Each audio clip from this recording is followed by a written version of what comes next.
হ্যাঁ, আরে নেট থেকে শিখা যায় না। এই যে মোবাইল, এক হাত লম্বা এক মোবাইল, দেখেন না কতজনে মোবাইল উঠেছে, ভিডিও করে, ছবি দেখে। আরে এইভাবে দিন শেখা যায়? হ্যাঁ, পুরো আপনি ভিডিও করে তো ঘরে নিচ্ছেন, তো ঘরে শোনাবেন, তো চেহারাও দেখাবেন, ওয়াজও শোনাবেন স্ত্রীকে, সওয়াব হবে না গুনাহ হবে? তাই আল্লাহর রাস্তায় এই যে লম্বা লম্বা মোবাইল, এগুলো ভাই আমরা কমাই, এগুলোর ব্যবহার কমান। এগুলো যারা ব্যবহার করে ওরা চোখের গুনাহ থেকে বাঁচা অনেক কঠিন।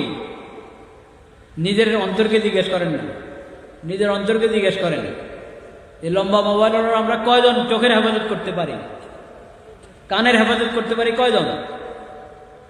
জরুরতের জন্য বটন সেট ছোটগুলো নেন, যেটাতে টাচ নাই, নেট নাই। এই বড় বড় মোবাইল এগুলো যদি আপনি নেটের মধ্যে অমুকের বয়ান শুনুন, তমুকের বয়ান শুনুন, কাদিয়ানি অনেক ওয়াজ করানোওয়ালা আছে। নেটে আপনি যদি ইসলাম সম্পর্কে জানতে চান, ইসলাম দিয়ে সার্চ দেন, হ্যাঁ, যারা মোবাইলওয়ালা ওরা তো সার্চ শব্দ বুঝে নিশ্চয়ই।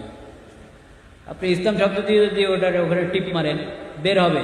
তো বের হবে কারা? দেখবেন কাদিয়ানি ওয়াজ করানোওয়ালা ওয়াজ করতেছে। আপনি তো ভালো বলবেন যে এই ভালো দাড়ি রে, ভালো পাগড়ি রে, হ্যাঁ, টুপিও সুন্দর, আপনি তো ভক্ত হয়ে যাবেন, কাদিয়ানির ভক্ত হয়ে যাবেন।